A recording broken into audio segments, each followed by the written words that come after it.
Assalamualaikum warahmatullahi wabarakatuh. Di sini, kami akan memaparkan materi tentang perencanaan aktivitas kerja dan perubahan. Dari kelompok 14 yang beranggotakan Hasnida Quratul Aina, Cindy Yofi Ernanda, dan Muhammad Isra Hafizi.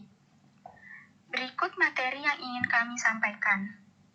Akan ada 5 topik pembahasan, yaitu pengertian dan pentingnya perencanaan, jenis-jenis tujuan dan rencana, pendekatan penetapan tujuan, pengertian dan jenis perubahan, dan yang terakhir, isu kontemporer dalam mengelola perubahan. 1. Pengertian dan pentingnya perencanaan. Perencanaan atau planning merupakan proses dasar bagi organisasi untuk memilih sasaran dan menetapkan bagaimana cara mencapainya. Perencanaan penting karena alasan berikut. Yang pertama, memudahkan manajemen di dalam mengambil suatu keputusan dan tindakan.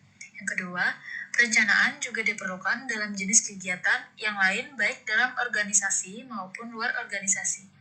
Yang ketiga, perencanaan ada dalam setiap fungsi-fungsi manajemen. 2. Jenis-jenis perencanaan. Jenis-jenis perencanaan ada 3, yaitu berdasarkan ruang lingkup, berdasarkan tingkatan, dan berdasarkan jangka waktu. Jenis perencanaan berdasarkan ruang lingkup terbagi menjadi 3, yaitu rencana strategis, rencana taksis, dan rencana terintegrasi. Rencana strategis merupakan suatu perencanaan yang di dalamnya terdapat uraian mengenai kebijakan jangka panjang dan waktu pelaksanaan yang cukup lama.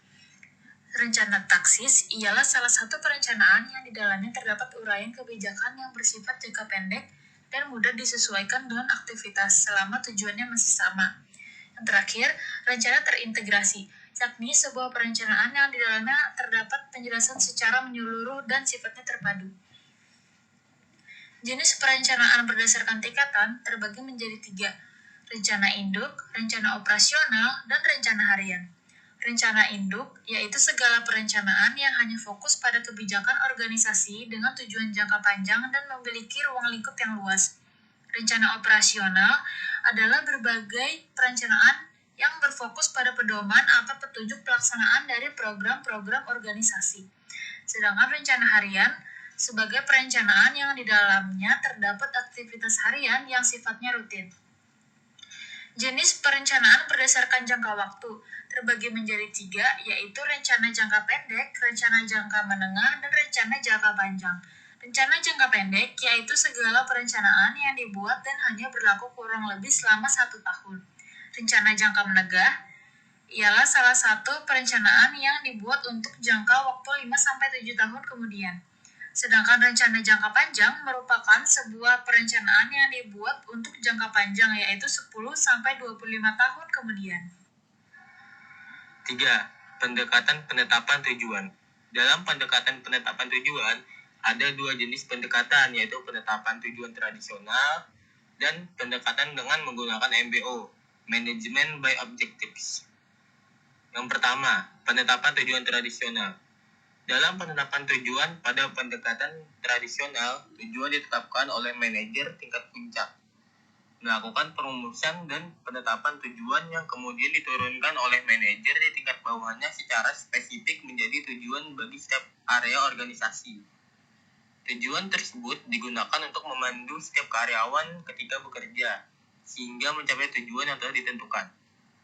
Pendekatan ini dikemukakan oleh Robbins tahun 2002, dinamakan dengan mean ends chain, artinya tujuan yang lebih tinggi atau tujuan akhir terkait dengan tujuan di bawahnya. Dengan demikian, pencapaian tujuan di bawah akan sangat berarti bagi pencapaian tujuan di atasnya. Yang kedua, Management by Objectives atau MBO. Pada akhir tahun 1950-an, Peter F. Drucker pertama kali mengenalkan Management by Objectives atau MBO. Namun kegiatan perencanaan perusahaan tersebut masih belum dinilai efektif hingga saat ini. MBO juga sering disebut dengan manajemen berdasarkan sasaran atau manajemen berdasarkan tujuan. Karena apa yang dilakukan berdasarkan pemahaman mendasar bahwa pemimpin belum tentu memahami apa yang terjadi di lapangan.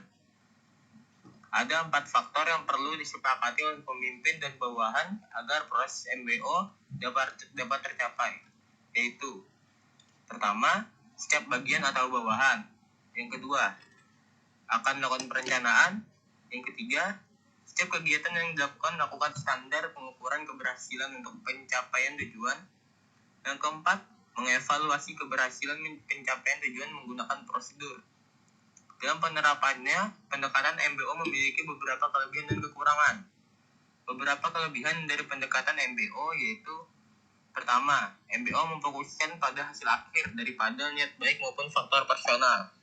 Yang kedua, MBO mendorong organisasi untuk menentukan tujuan dari tingkat atas hingga tingkat manajemen.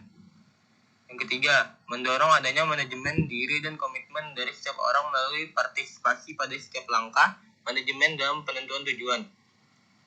Sedangkan beberapa kekurangan dari pendekatan MBO yaitu MBO dapat menjadi tantangan bagi manajer yang kurang memiliki kualifikasi yang baik. Yang kedua, MBO memerlukan banyak waktu dan usaha dalam implementasinya. Yang ketiga, MBO dianggap terlalu menyederhanakan kegiatan dengan berusaha untuk menyelesaikan segala sesuatu. Selanjutnya, ada pengertian dan jenis perubahan. Pengertian dan jenis perubahan di sini dimaksudkan dalam hal aktivitas kerja. Perubahan dalam hal aktivitas kerja berarti suatu keadaan di mana berubahnya segala hal yang terkait dengan aktivitas kerja, seperti manajemen beserta lingkungan kerjanya yang bertujuan agar kedepannya menjadi lebih baik, lebih efektif, dan juga adaptif dalam menghadapi masalah sekarang maupun yang akan datang. Perubahan terjadi akibat dua faktor utama yang menyebabkannya, yaitu pertama, faktor internal, meliputi segala hal yang harus diubah oleh perusahaan itu sendiri secara sengaja agar dapat menyelesaikan permasalahan yang sedang terjadi secara lebih efektif dan efisien. Beberapa contoh perubahan dalam faktor internal, misalnya perubahan struktur organisasi perusahaan, perubahan sistem administrasi, dan pengenalan tentang adanya teknologi baru yang akan memudahkan suatu pekerjaan hingga perubahan perbaikan perilaku karyawan itu sendiri. Yang kedua, faktor eksternalnya meliputi segala hal yang harus diubah oleh perusahaan namun terjadi karena hal yang tak terduga yang terjadi di luar perusahaan, seperti sumber alam, politik, hukum, sosiologi, dan lain sebagainya. Sebagai contoh, saat situasi pandemi yang tentunya mengharuskan orang-orang agar tetap di rumah saja dan membatasi kontak fisik, maka dibuatlah aturan work from home agar penyebaran virus bisa diatasi dan perusahaan masih dapat berjalan. Hal yang paling mempengaruhi perubahan dalam hal aktivitas kerja tentunya dari pihak manajemen. Apabila terjadi suatu perubahan dalam manajemen tersebut, maka itulah yang kemudian disebut dengan manajemen perubahan.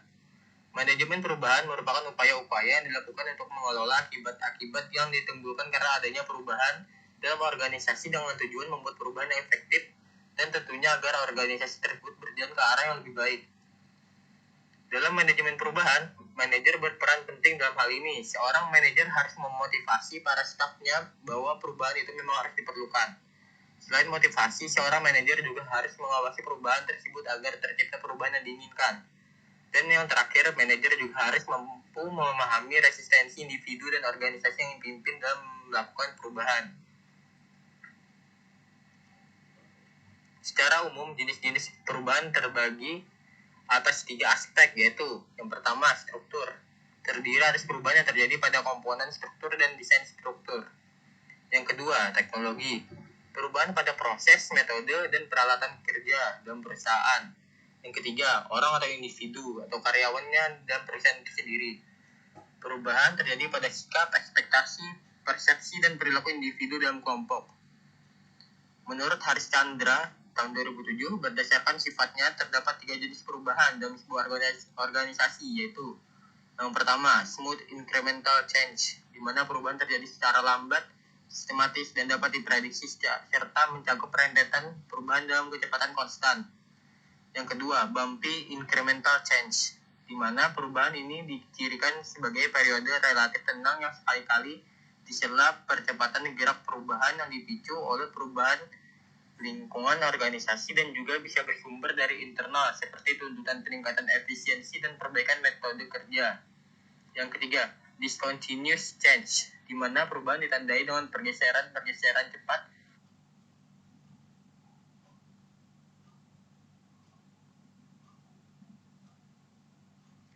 5. Isu kontemporer dalam mengelola perubahan.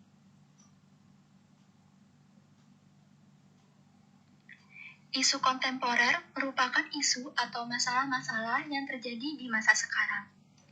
Tiap perusahaan tentunya tidak ingin suatu isu itu terjadi di perusahaannya karena suatu isu tentu akan menyebabkan kesenjangan antara perusahaan dengan publiknya. Munculnya sebuah isu dapat disebabkan oleh beberapa hal diantaranya. Yang pertama, ketidakpuasan sekelompok masyarakat.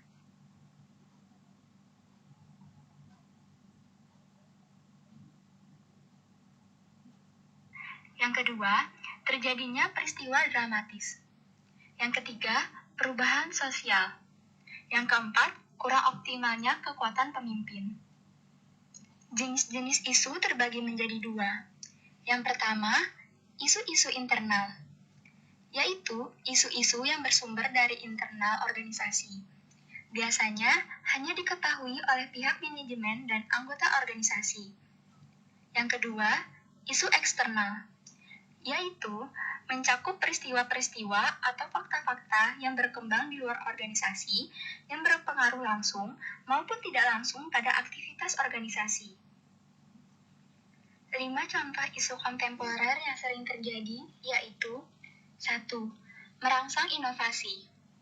Maksudnya ialah perusahaan harusnya secara aktif merangsang inovasi karyawannya agar tercipta organisasi yang lebih inovatif dari sebelumnya dan tentunya lebih adaptif terhadap perubahan-perubahan yang akan terjadi. 2. Membangun organisasi pembelajaran. Salah satu karakteristik dari organisasi pembelajaran yaitu adanya keberadaan visi yang disetujui oleh semua orang. 3. Manajemen pengetahuan. Pentingnya manajemen pengetahuan saat ini dikarenakan 3 alasan.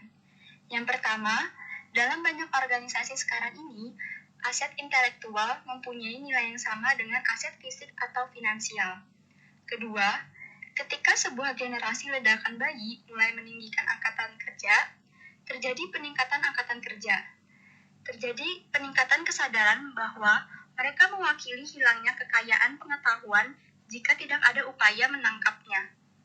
Dan yang ketiga, sistem KM atau Knowledge Management yang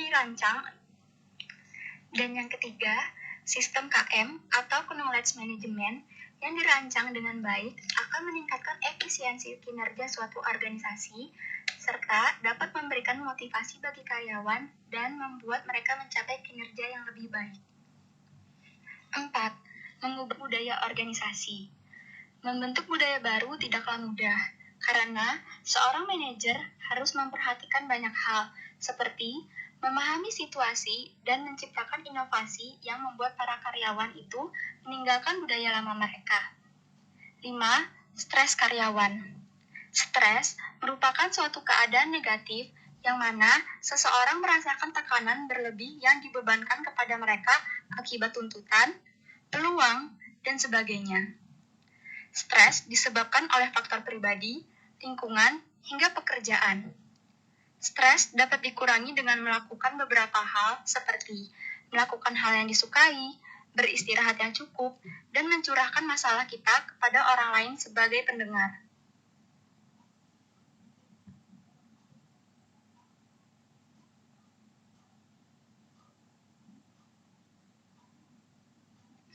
Sekian presentasi dari kami. Terima kasih atas perhatiannya. Wassalamualaikum warahmatullahi wabarakatuh.